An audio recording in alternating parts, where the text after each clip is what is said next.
Hi friends, இன்றைக்கி நம்ம சிறகடி காசு சீரியலோட ப்ரொமோ தான் பார்க்க போகிறோம். நம்ம அந்த வீட்டு புரோக்கர் வந்து இன்றைக்கி வலுவாக வந்து சிக்கிட்டார்.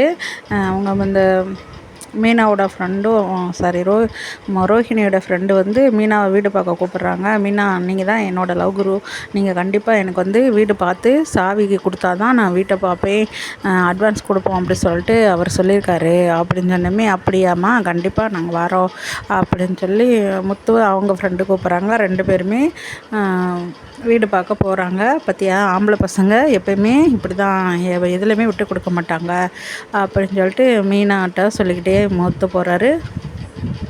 அப்போ வந்து அந்த புரோக்கரு, அட்வான்ஸ் கொடுங்க, நல்ல நேரம் ஆரம்பிச்சிருச்சில்ல, அட்வான்ஸ் கொடுத்தீங்கன்னா நான் அவட சாவியை கொடுத்துட்டு கிளம்பிடுவேன்ல அப்படின்னு சொல்லி சொல்லுவாங்க. இல்லைங்க, எனக்கு அண்ணன் மாதிரி என் ஃப்ரெண்டு இருக்கார், அவர் வந்த பிற்பாடு தாங்க நான் அட்வான்ஸ் கொடுக்குறேன்னு சொல்லியிருக்கேன், அவர் வந்துடட்டுங்க, அவர் வந்து பார்த்துட்டு அதுக்கப்புறம் ஓகே சார் நான் பிற்பாடு கொடுத்துட்றேங்க அப்படி சொன்னோமே. சரிப்பா அப்படி சொல்லிட்டு, இல்லை நல்ல நேரம் ஆரம்பிச்சிச்சேன்னு கேட்டேன் அப்படி சொல்லிட்டு, சரி இந்த ஒரு நிமிஷம் நீங்கள் பேசிக்கிட்டுங்க இந்த வந்துடும் அப்படி சொல்லிட்டு பிரச்சனை முன்னாடி கீழே போய், எங்கே நம்ம அவசரப்படுத்துகிற மாதிரி காட்டணும்னா நம்ம மேலே சந்தேகம் வந்துடும் அப்படின்னு சொல்லிட்டு, சரி இன்னொரு வீடு இருக்குது நாங்கள் அதை போய் பார்த்துட்டு வந்துடுறோம் அப்படின்னு சொல்லிட்டு இன்னொரு வீடை பார்க்க போயிடுறாங்க. அந்த டைமில் வந்து முத்துவும் மீனாவும் வராங்க. வந்துட்டு அவங்க ஃப்ரெண்டுகளோடு உட்காந்து பேசிகிட்டு இருக்கிறாங்க. உட்காந்துட்டு நல்ல உங்களை நல்லா பார்த்துக்குருவார் வித்யா, அவங்க மேலே ரொம்ப பாசம் வச்சுருக்கிறாரு, அவங்கவுங்க கல்யாணத்துக்கு பின்னாடியே வீடு இல்லாமல் கூட இருக்கிறாங்க, தான் வரப்போகிற ஒய்ஃப் வந்து கார் கொண்டு வாடகை வீட்டில் இருக்கக்கூடாது சொல்லிட்டு உங்களுக்கு நல்ல ஒரு வீடு பார்த்து வச்சுருக்காங்க, உண்மையே நீங்கள் கொடுத்து வச்சவங்க தான் அப்படின்னு சொல்லிட்டு சொல்கிறாங்க. வித்யா உடனே ரொம்ப சந்தோஷப்படுறாங்க. உண்மையே நான் கொடுத்து வச்சதாங்க அப்படி சொல்லிட்டு சொல்கிறாங்க. அப்போது ரோஹிணி வரலையா அப்படின்னு கேட்கும்போது, இல்லைங்க அவளே பல பிரச்சனையில் இருக்கிறாங்க, அவளை எதுக்குங்க கூப்பிட்டுக்கிட்டு அவளை டென்ஷன் பண்ணக்கூடாதுன்னு சொல்லிட்டு தாங்க நான் கூப்பிடல அப்படின்னு. சரிங்க அப்படின்னு சொல்லிட்டு பேசிகிட்டு இருக்கிறாங்க.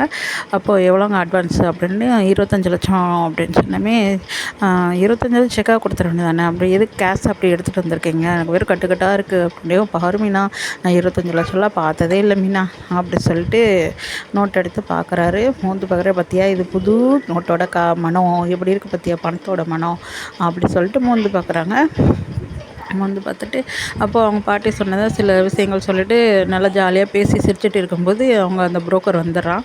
வந்தமே அந்த பையனை கூப்பிட்டமே, இந்த அண்ணா வாங்கண்ணா, முத்தண்ணா வாங்கண்ணா, இந்த மாதிரி அவங்க வந்துட்டாங்க அப்படின்னு சொல்லிட்டு வெளியில் போய் பார்க்கும்போது இவன் நிற்கிறான். அட ஃப்ராடு, இவன் தாங்க நம்ம ரோஹிணியை மனோஜை ஏமாத்துனவங்க அப்படி சொல்லிட்டு பிடிச்சி சப்புன்னு அடிக்க ஆரம்பிச்சிடுறாங்க.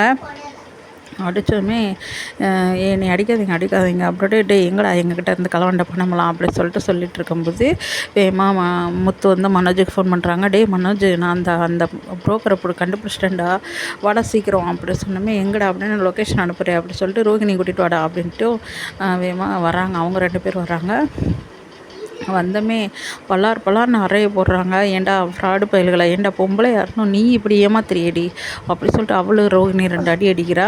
அப்போது நல்ல வேலைங்க, இவனை நம்பி தான் நல்ல வேலை, ஒரு கொஞ்ச நேரம் இவங்க மட்டும் பார்க்காம இருந்தால் கண்டிப்பாக நாங்களும் அட்வான்ஸை கொடுத்து ஏமாந்துருப்போம்.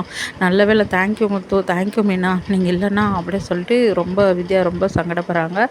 அப்போது சந்தோஷப்பட்டு சொல்கிறாங்க, நல்ல வேலை ஒரு அக்யூஸ்டாக நீ தான், நான் தான் உனக்கு தேங்க்யூ சொல்லணும், எங்களை கூப்பிட்டதுனால தான் இந்த ஃப்ராடை நாங்கள் ரொம்ப நாளாக தேடிக்கிட்டு இருக்கோம் அப்படி சொல்கிறாங்க. அப்போது நல்லா சட்டையை கழட்டி கையை நல்லா கட்டி போட்டு ஒரு ரூமில் அடிச்சுக்கிட்டு இருக்கிறாங்க. அப்போது வேகமாக போலீஸ்க்கு இன்ஃபார்ம் பண்ணிடுறாங்க. போலீஸ் வந்துடுறாங்க. போலீஸ் வந்தமே, இவன் தானப்பா அப்படின்ட்டு, ஆமாங்க சார் அப்படின்ட்டு ரோஹிணி மனோஜ் எல்லாருமே வந்துடுறாங்க. வந்தமே அப்போ சொல்கிறாங்க போலீஸு, யார்ப்பா இது பார்த்தது அப்படின்னு. நான் தான் சார் பார்த்தேன், நல்ல வேலை பண்ணீங்கப்பா அப்படின்னு. இவங்க யார் அப்படின்ட்டு, இவங்க தான் சார் இந்த வீடை விற்கிறதுக்காண்டி தான் சார் இவன் வந்திருக்கிறான், இவங்க வந்து என் ஃப்ரெண்டுங்க சார், இவங்க மூலியமாக தான் இவனை நான் கண்டுபிடிச்சேன் அப்படின்னு சொல்லும்போது, சரிம்மா மனோஜ் அடிக்க போகிறாங்க, அடிக்காது நீ அடித்தா என் வாட்டுக்கு ஏதோ செத்துக்கு துப்பிட்டான்னா அப்போ பணத்தை என்ன பண்ணுவேன் அப்படி சொல்லி கேட்குறாங்க. பணம் எங்கடா அப்படின்ட்டு, பணம் வந்து சார் நான் எல்லாத்தையும் ஃபுல்லாக செலவு பண்ணிட்டேன் அப்படின்னு சொல்கிறான்.